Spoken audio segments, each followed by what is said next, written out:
Hi, welcome everyone. This is kind of a third in a series of lectures I've been giving, and they're titled, Where Do We Go From Here? I actually do one for faith and not-for-profit groups. I do one for people that are approaching or in retirement. And I guess this one I've designed is having the housing talk with an aging parent or grandparents. And so let's get started. With aging baby boomers come aging parents.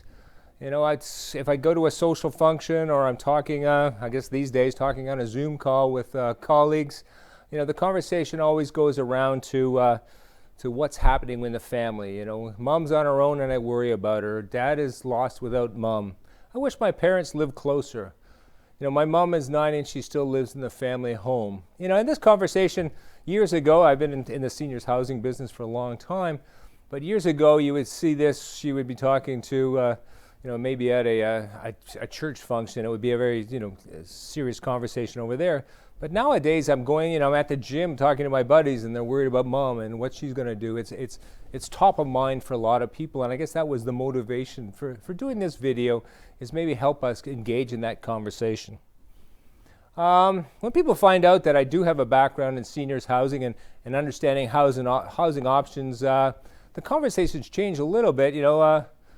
You know, people express frustration. You know, my mom won't even talk about moving. My dad gets angry when I talk about the need to get a home that's more manageable. My mom is adamant she will never go to a retirement community. You know, it's a lot of worry, and the question is, where should they move to? And again, in all my lectures, that is the wrong question, is where should they move to? Is when I'm talking to a younger groups, people say, where should I go from here? And I say, you have to answer the question, why do you want to leave? You know, when we're dealing with families of older parents, you know, they ask, where should my parents go from here? And I says, they have to answer the question, why don't they want to leave? You have to understand what's their attachment to where they are and what's their reluctance to making a change. I'm not sure if there's a study out there, and maybe someone could text me or email me if there it is, but we all perceive ourselves as being 20 years younger than we are. You know, I live in a condo and I overlook a high school football field. It's a beautiful artificial turf field, and I watched a guy the other day doing wind sprints. You know, he ran 50 yards, walked 50 yards, and you know, I got my gym stuff on and I went out, and no one was on the field, and I hopped the fence. You know, and I'm thinking in my mind, you know, I was lucky enough to go to university playing football. I was a pretty good athlete, so here I am at 62 years old, and I got to do wind sprints. So my mind is saying, you know, I'm still young enough to do this. Of course, I think I made it the first 20 yards, and then everything started to hurt. I think I walked to 50, and I was really disillusioned that, you know, that I still couldn't do those things, even though I tried to keep active physically. There's things that I couldn't do, but my mind is still telling me that I'm younger than I am, you know.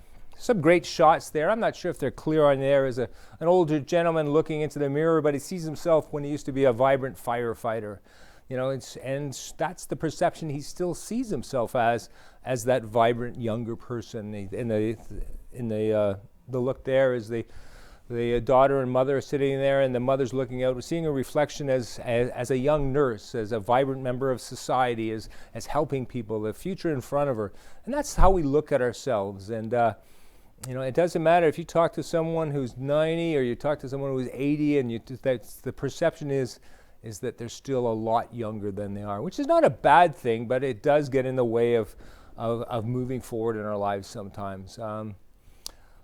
How parents and grandparents see the relationships, you know, as the slide there with the man helping the gentleman, the son helping the gentleman in the walker, it's his dad.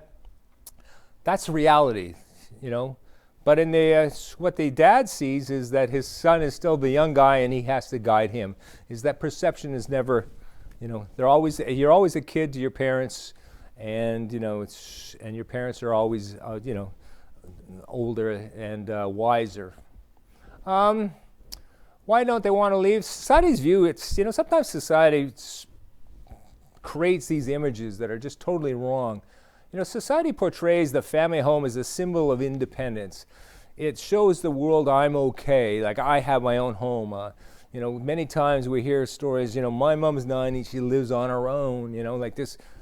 And if you move or you think of getting into something smaller, or maybe you're going to a retirement community, it seems like society thinks that you're giving up, that you're less than because you're not managing that family home, which is so sad. But I mean, many times is that I will hear an older person say, "Oh, if I sell, I'm giving up," and it's not the case. It's just moving on, and from one set of bricks and mortar to the next.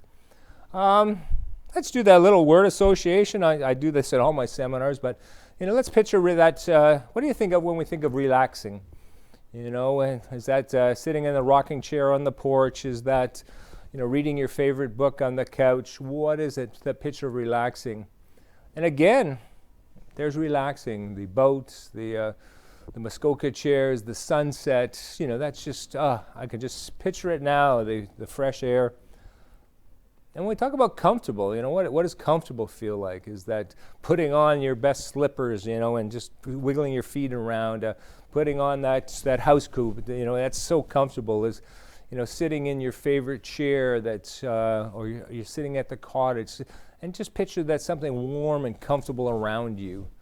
And we'd use that picture there of that lying on the beach in a hammock with the palm trees. And I wish that was the picture of me, but it's not. So it's just a stock photo. But when we say the word moving, what happens? What goes through your mind? And I know it's, if you polled 20 people and you said the thing moving, you wouldn't hear about relaxing. You wouldn't hear about comfortable. It will be stressful. It will be worrisome. It will be expensive. It will be unmanageable. And some good pictures there of people moving, and it is a stressful time. My son just moved into a new home with his girlfriend. It's the first time moving in together, and I helping them move. And again, I was thinking I was 20 years younger. I rented the U-Haul truck, and we got the furniture there. And that night, I'm sitting there in pain and agony because, I'm no longer 40 years old that can slug couches around. But again, moving is a very stressful time. But you want to magnify that as you think about moving when I'm 80 or when I'm 85. There's a lady there, we'll call her Mrs. Smith, in her walker, and she's in that home. That's her family home. She's been there for 40 years. Inside of it is surrounded by memorabilia, things she's collected. And how does that, it's just overwhelming. The thought of I can't maneuver on my own. I have no way of moving anything. It's just a terrifying thought. And no one wants to address a terrifying thought. I mean, no one wants to, so that older person, when you talk about moving, it's paralyzing. It's just, I don't want to think about it. So again, the question, where should we go from here is, why don't you want to leave? We have to try to understand what's going through our parent, our grandparent, or our favorite uncle. Why it's, what's keeping them where they are. 4 things that stop us from making a move. Or it stops us from making anything. These, why do people not quit smoking? Why do people not diet? Why do people do anything? It's these 4 reasons: is denial, refusing to admit the truth or reality. I have to admit there's a problem. The lack of information. I'm not sure how to make that decision. Then I'm overwhelmed with the process. How do I get started? And the big one there is fear. I'm fear of making a mistake. I'm fear of making the right decision. I'm just fearful of everything. And I have to remove that, that lack of information and that magnitude of the process to alleviate that fear. And that's what we try to do in these programs is piece by piece, get to the proper information, break things down into manageable pieces, and then alleviate the fear so we can make a logical decision. I always joke, it's great I'm doing it at a studio today, but usually I have a live audience, and they're usually seniors, they're 70, 80 years old, and we have some laughs. So these ones here is, people, want to make any excuse not to make a move, and some of the funny ones that I have is there's, I need 4 bedrooms so when the kids come over and stay, and the lady's 85 years old, her kids are 60, no one's coming over to stay, but again, it's something we use. My friends are here. Well, a lot of the times the friends were there, but they've moved away too, so there may be very few people that they know in that community. A classic one is, where would all my furniture go? I'll just emphasize that. where does my dining room furniture go? So that's a classic. Now, if anyone's put on Kijiji or a local posting board, they want to get rid of dining room furniture, I'll give you a word of advice that no one wants it. There is no dining rooms anymore in new homes. It's all living space. My mom and dad had a beautiful set, and when they passed away, we had to sell it. I wound up giving it to a friend. Again, where it's used furniture is there's not a huge market there. And a classic one: my house is paid for. I live here for free.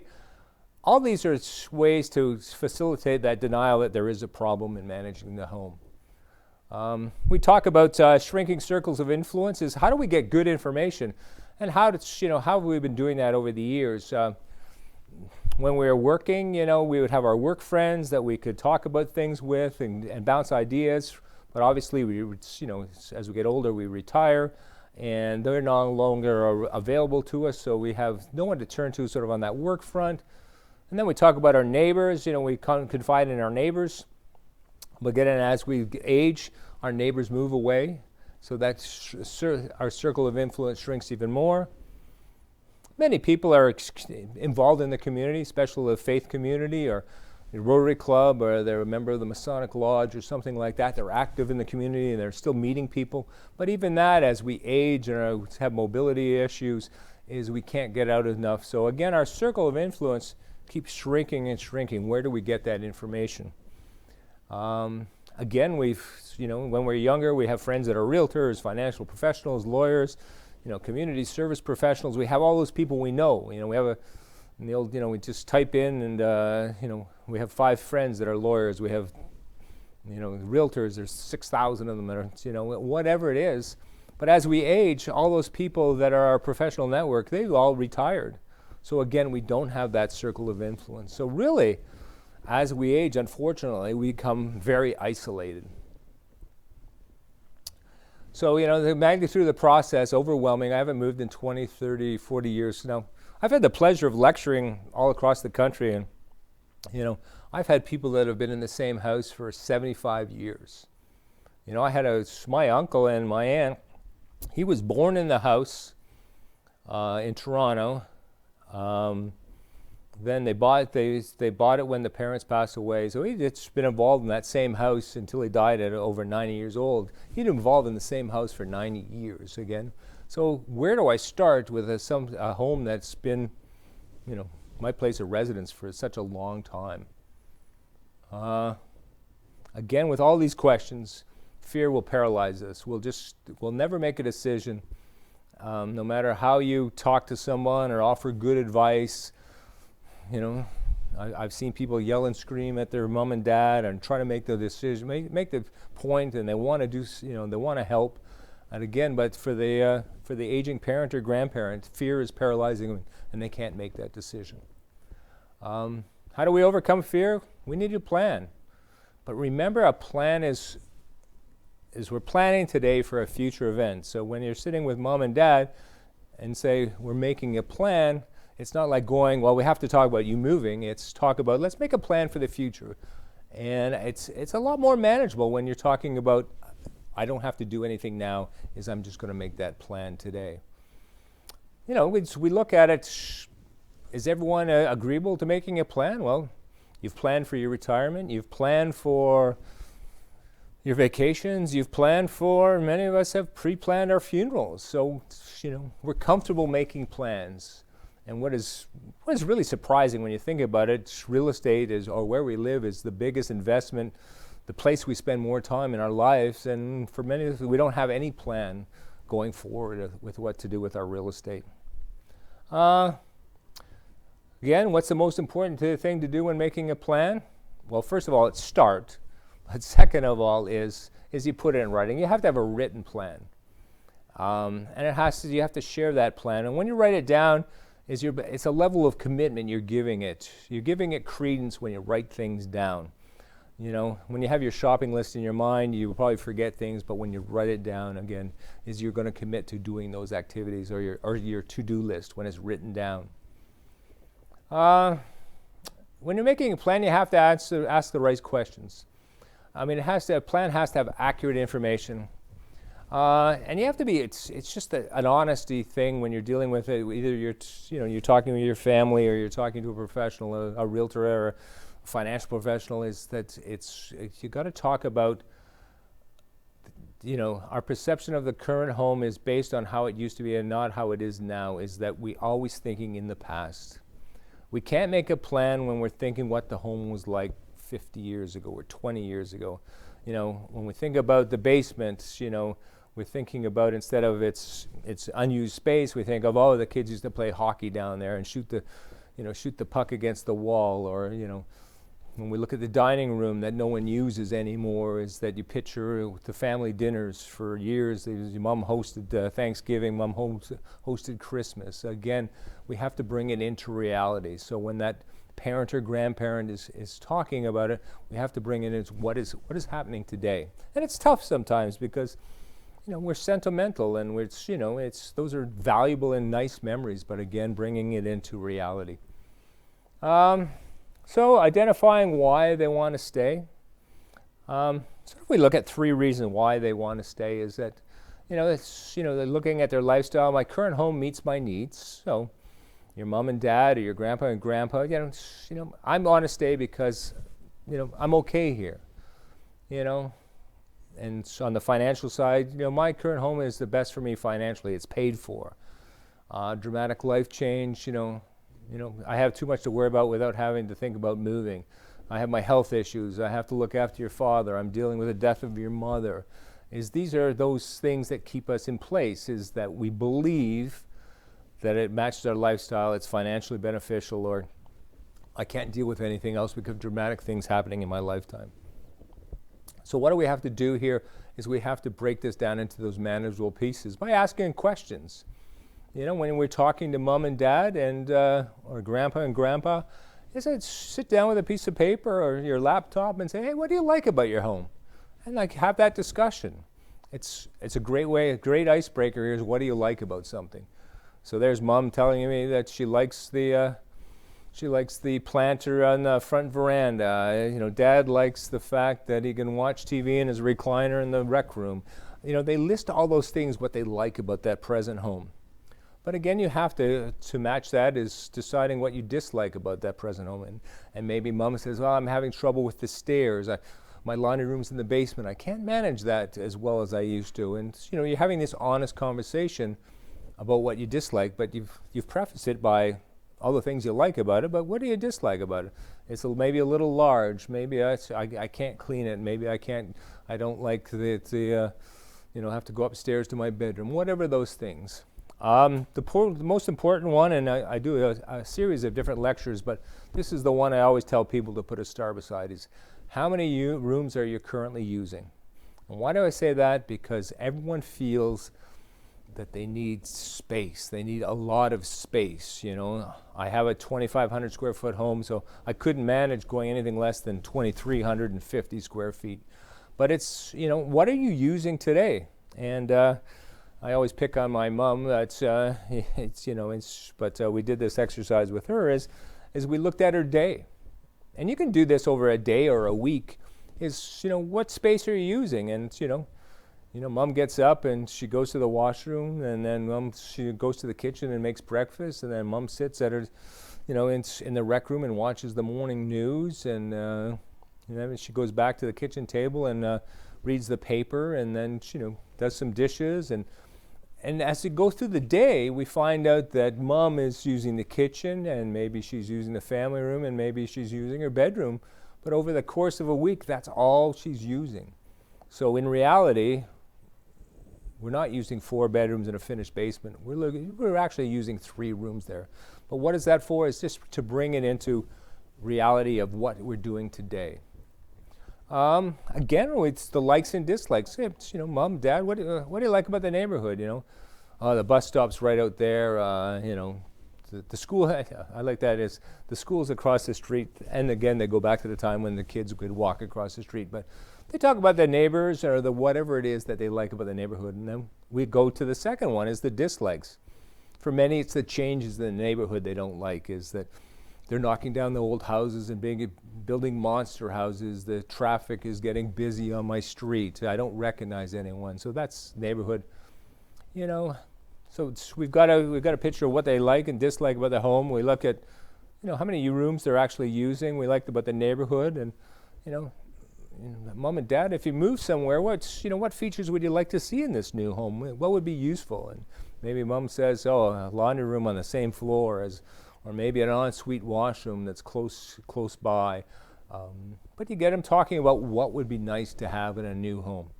One of the important things is, the impact on family or friends if you moved out of that neighborhood that mom's been there for 30, 40 years. Are the grandkids close by? Are the kids close by? What's the impact if we moved out of that neighborhood? And we ask, and if we moved, what type of home would we have to move to that would grow with us? It's no sense in moving into a home that has 27 stairs in it, if you're 80 years old and having trouble managing those. So again, those are our foundation questions we look at. Again, on the financial side, is bringing into reality the cost of home ownership. I mean, everyone's done tremendously well owning real estate and has escalated greatly, but it's still expensive to run the present home. And especially in a low interest rate environment where mom and dad were used to getting 10% on their money, or then it was 7%, then it was 5%, now it's 2%. So again, expense is rising, but a return on investment a lot of times is diminishing. So we have to be cognizant of how much it costs to run the present home. We have to see if would it be beneficial for them to free up some equity from their home. Maybe they have some dreams they want to fulfill. Maybe they want some help around the home, so it would be nice to be able to afford people coming in to do cooking and cleaning or whatever it is. And would it be beneficial to lower monthly costs? And these are conversations that we write down the answers. They might not know the answers, but we pose the question. But again, the most important one is how much does it cost to run your present home? The example up there is not only we do the daily or yearly fees, the taxes, the heat, the hydro, the water, insurance, but we have to factor in is repairs and maintenance and future repairs that have to be done to the home. Homes depreciate. Things wear out. Mom wants to stay there. Well, Mom, we're going to have to do the windows if you stay here because they're just not working. We have to do that. So we have to figure out the total cost of that home ownership. And this is so important because when we look into the future, we're going to be faced with maybe moving into a condominium that has maintenance fees. Maybe we're moving to a retirement residence that seems that on first glance is very expensive, but we know the baseline here of how much it costs to run the present home. In this example here, with upgrades and future needed repairs, it's going to cost about $20,000 a year for that home, or about $1,700 a month. So now we have a clear picture of what that home ownership is. Many people say, well, I'm not going to fix anything up. But, if you don't fix anything up, it's pay me now, pay me later. So if your house is in a state of disrepair, when you go to market that home, the market is going to discount it because of all the repairs needed. So again, pay me now, pay me later. Dealing with life changes. We have health issues, we have family issues, caregiving, death of spouse. Again, these can paralyze someone and not making a move or not thinking about making a move. First of all, we have to look at the emotional makeup of the people we're dealing. How is mom actually doing? How is her well-being? How is she managing with activities of daily living? Is she safe? Has she the ability to socialize with people? Emotional well-being. A lot of times, it's very traumatic when we lose a spouse. I remember when my father, passed away. My parents were married 55 years, and they were constantly together. They were a couple that were always a couple. So again, the family had to rally around, and my mom got some outside support through church and things like that. So that was dealing with emotional well-being. The big thing here is activities of daily living. Many times, children don't realize the struggle parents are going through until it's a holiday. We go to Thanksgiving and mom's going to cook the dinner, and suddenly the turkey's not quite cooked, the pie doesn't look right. She's struggling to do the things that she used to do. And And that's a lot of times the first indication, but that could be gone on a long time. So we're talking about housework, cooking, cleaning.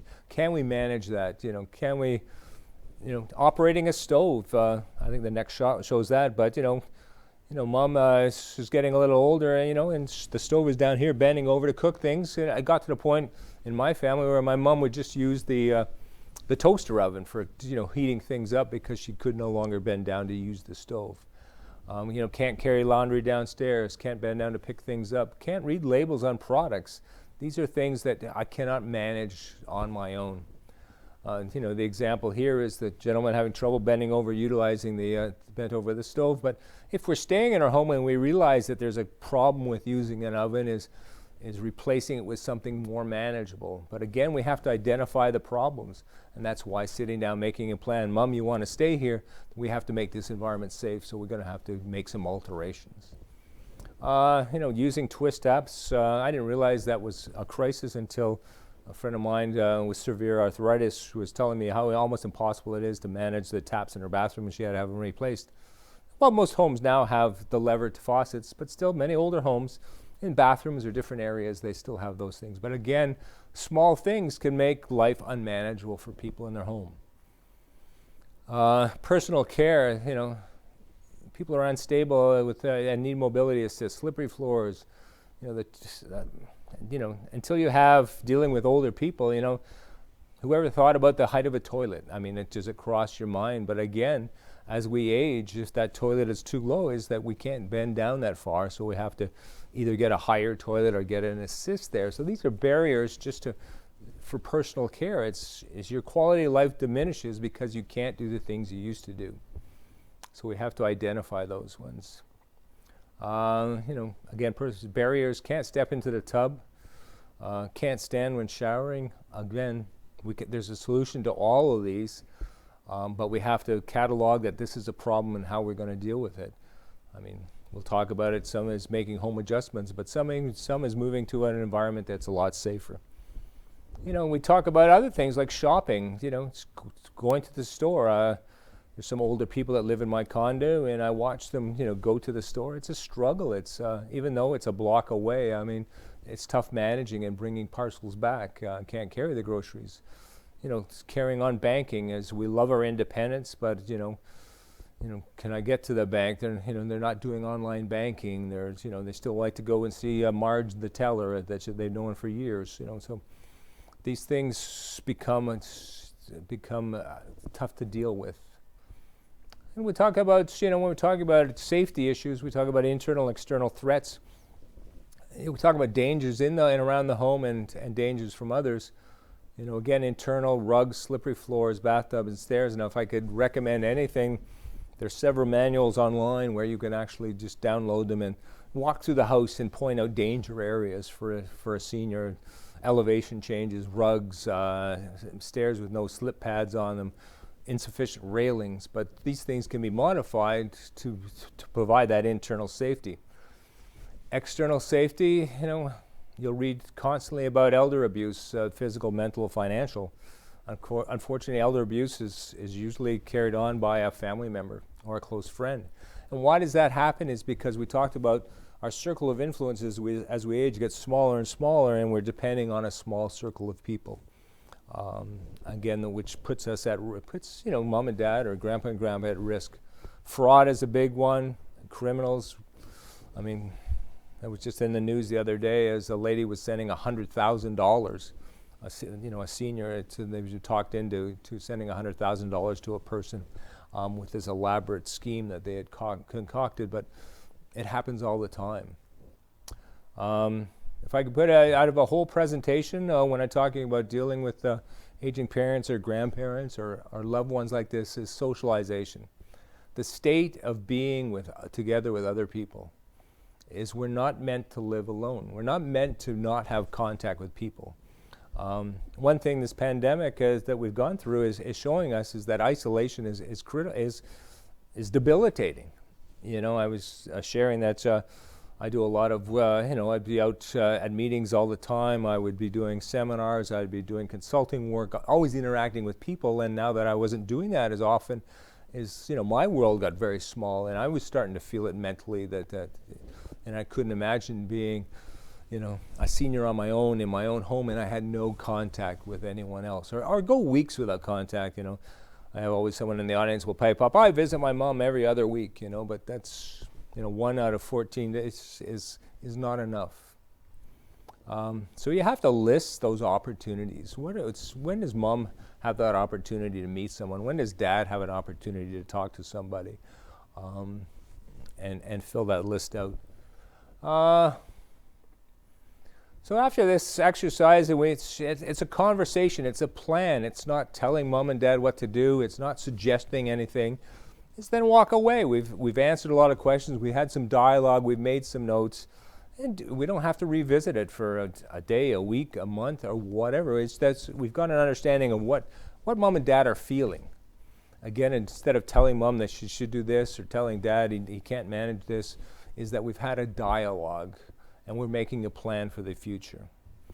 So once we've taken a break, we can come back and revisit the conversation and go back to that planning, and so what are some of the options that are available to it? And again, it's just options. So, it could be staying in the present home, it could be living with family, it could be renting something more manageable, something on the care continuum, which, retirement residence, we can talk about that.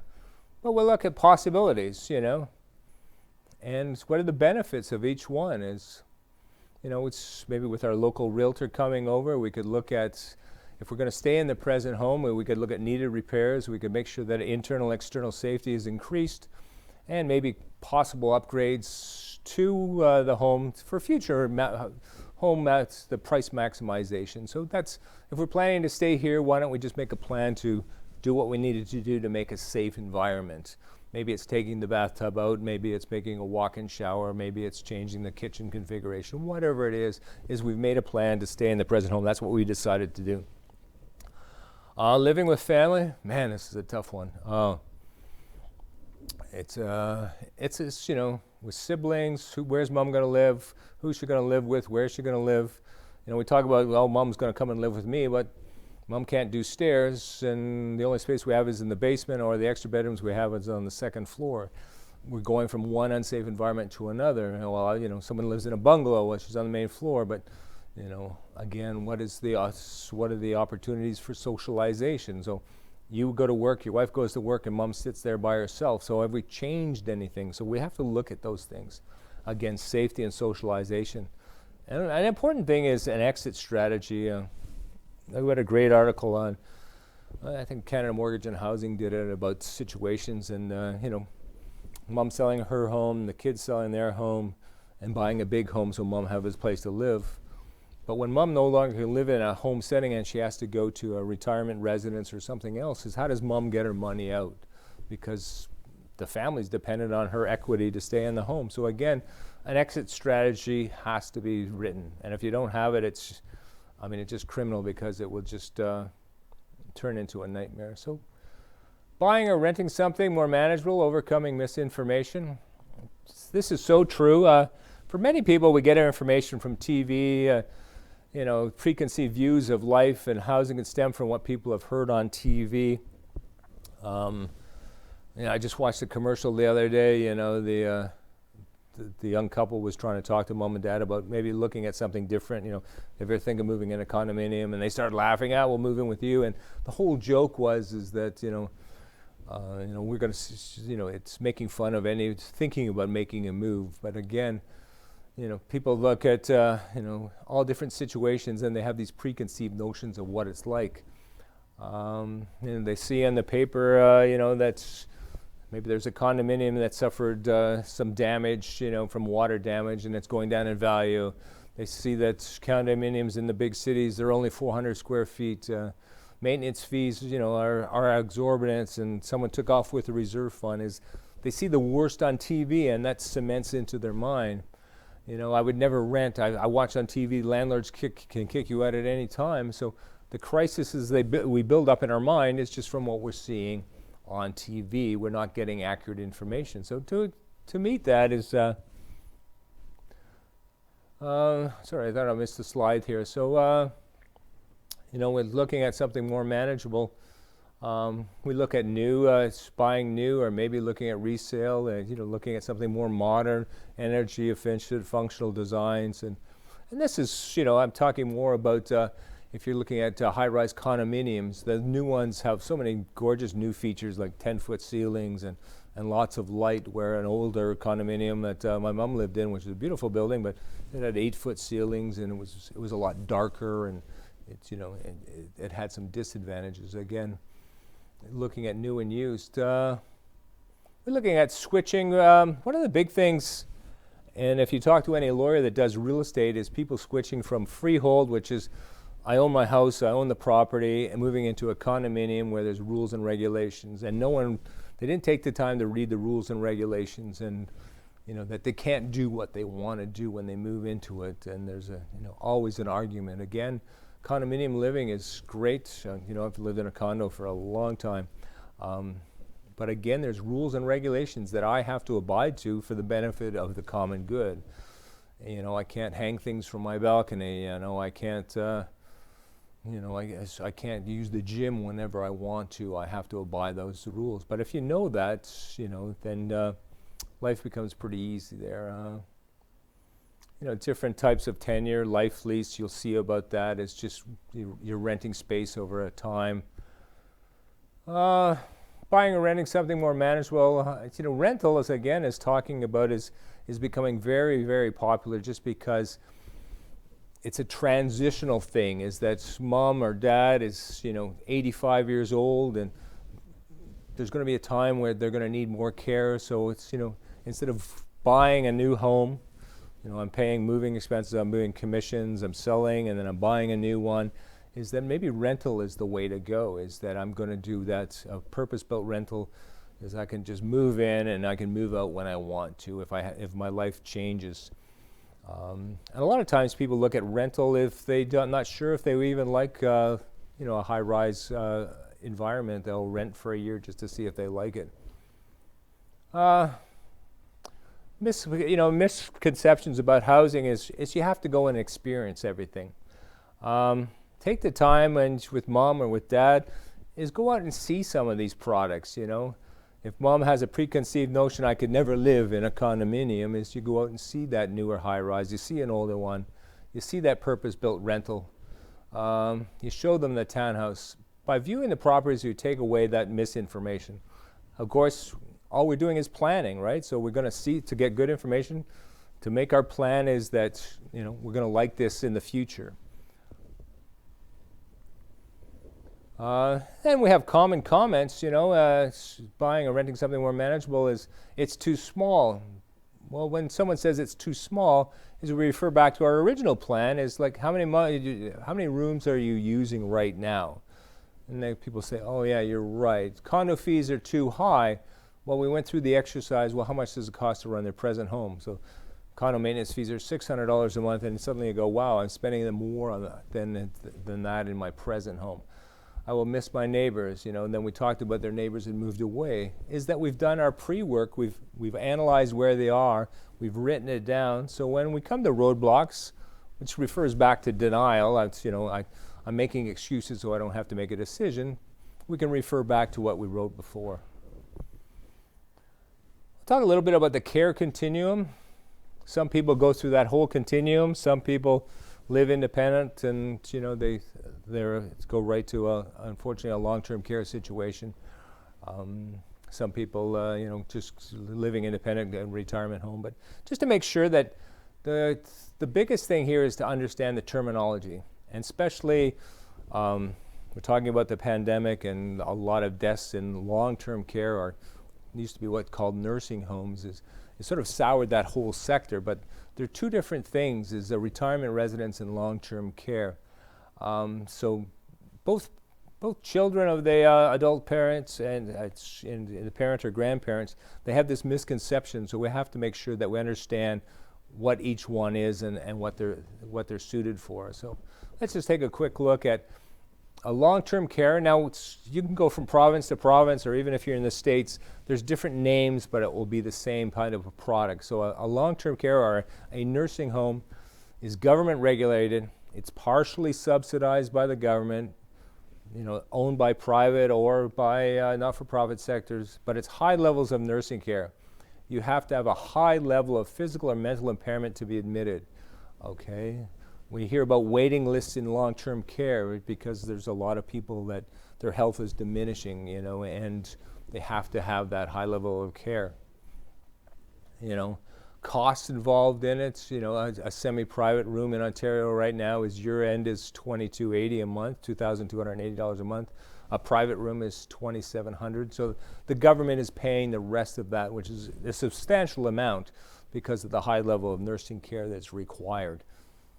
But again, on the other side is that a retirement residence, a retirement community, a retirement home, they're privately owned, they're not government subsidized, it's a free market system. I can, go to Fergus, Ontario, and there's a nice retirement residence, maybe $3,200 a month. If I go to downtown Toronto to a top-end retirement home, it's $12,000 a month, and everything in between. It's what the market will bear and what they offer. I mean, they are regulated. There's, the Retirement Home Act and the Landlord-Tenant Act, but again, it's your own place. You're renting a place in the retirement residence. In a retirement residence, you have different features you can have.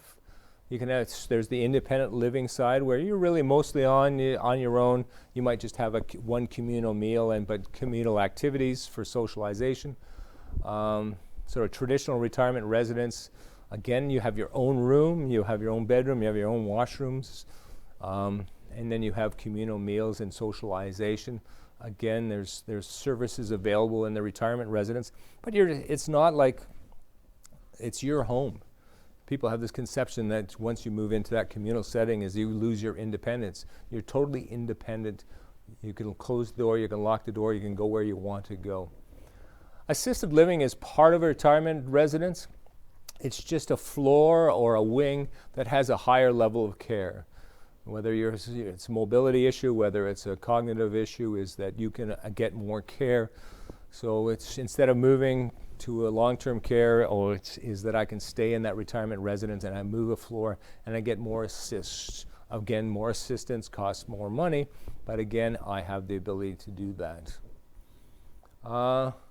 Some of the most common, one of the funniest comments, I have some good friends that work in the retirement home industry, is that the first thing that a person walks into is they look around, they go, look at all the old people here, which is quite amazing, because they're 90 years old and they're looking at all the old people. But what does that come back to? That we have the perception that we're 20 years younger. So again, it's just something that we adapt to, that's, we have like-minded interests. It's for socialization. I joke with my mom, well, with all the old people here, you could help them, and she liked that idea that she could play cards with them or doing something, and she was the young one helping them out, even though she was in her 90s. It's so expensive. People, when you look at $3,000, $4,000, $5,000, $10,000 a month for a retirement residence, I could never afford that. So what did we do in our exercise before? We listed what it costs to live in our present home. We take the time, so we know the value of our present home because we had our realtor working with it. We know our financial situation, so we invest in our, what we sell our home for. We also know, our income because we worked with our financial advisor, and you'll find out that it becomes very affordable because everything's included in that fee of it's your rent, it's your meals, it's your socialization. So don't let an initial sticker shock stop you from moving forward, because again, they're more affordable than you think when you look at the big picture. Stuff. I guess I went to the slide too quickly, but it's so true, is that you go through this whole exercise and mom and dad are nodding and going, this is a great idea, and then they look over the shoulder and all they see is the stuff. And they can't move forward. It's paralyzing, so they go, geez, that would be great to do all that, but they look at that and they're just overwhelmed, that magnitude of the process.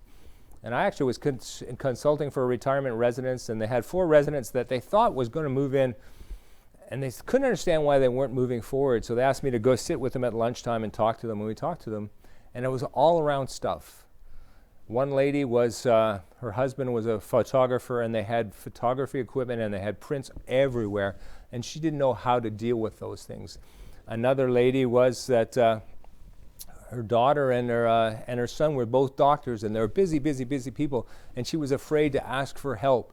But everything that's stopping them from moving to that next phase, to the enjoyment of that retirement residence, was the fact is that they couldn't deal with the process of getting rid of the stuff. Again, you've been at home for 50 years, you have a lot of stuff.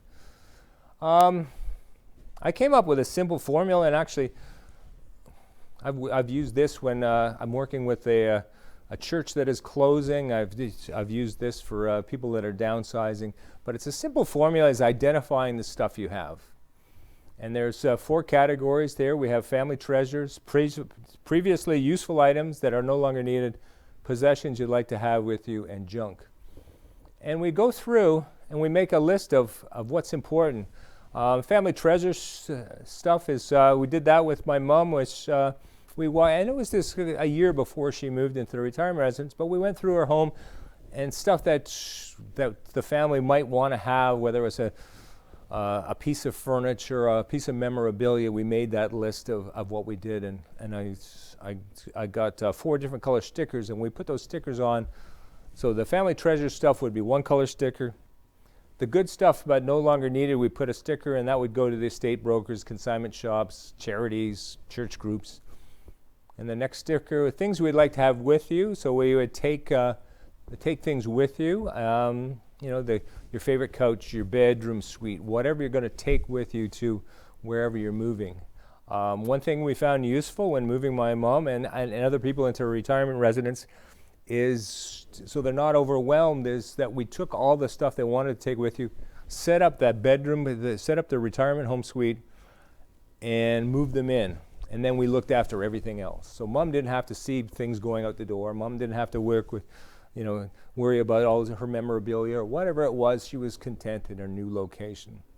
Again, you have to realize that if you go to any retirement residence and you talk to the staff there, they always smile when someone's moving in, because there's 50 boxes moving in and only 20 boxes fit in it, so they're taking those out at the same time. So again, it's a lot of planning that needs to be done. And then there's junk stuff that you just have to get rid of, and there's great opportunities out there with a lot of companies that will look after that. So again, it's getting a system and we're just making everything manageable for those people. Service providers. As I said, I do some training with realtors and financial advisors. It's the realtor help you with pricing, market data, historical data, area updates. But really, if that home maximization plan, what we should be doing to maximize the value of the home. Investment professional, especially if mom's thinking or dad's thinking or the couple's thinking of going into a retirement residence, to make sure that they have proper investment advice. If they're selling off other assets, tax advices, and financial projections. One of the things that was so impactful is in moving people on to a retirement residence is that a lot of people were afraid of running out of money. Or a bigger fear was they were afraid there wouldn't be an estate left to leave their kids. So we had some great financial models doing that. This is how much it costs to live there. This is what you have. And they showed that there was enough money that they would never run out of money, and 2, that there would be an estate left for the kids. And it was just important. It was important to my mom, I know that, and other people that was there. But you can only get that with correct financial advice. So again, the professionals you engage, a financial advisor, a realtor, legal, both real estate, and on that same time as you're doing that, do the estate side, update wills, power of attorneys, personal, attorney of personal care, accountant, or tax if that is needed. But it's a plan that you work through, and it's a plan that you take some time, and it's not confrontational. It's just planning for a future event, asking the right questions, and then moving forward. These plans, sometimes it takes a year to get through the plan, but we're taking away that adversarial, siblings fighting, mom should do this, dad should do this, mom won't listen to me, mom's been falling all the time, what are we going to do? This constant turmoil within families about an aging parent or grandparent is that we're doing positive actions to alleviate the problem. and helping them make a decision, taking, you know, when I'm 85 or 90 years old, someone's taking me through and alleviating all the problems that I have to encounter and letting me enjoy that part of my lifetime. You know, I just want to thank everyone for taking the time to watch today. I hope there's some useful advice there. Any questions, please give me a call or send me an email if you enjoyed this session or you have some more questions. We actually do a whole online training session on this where we actually invite the family members, the mom and dad online, and we do a presentation and help them develop this plan together. So I really appreciate it, and I want to thank everyone again. Take care.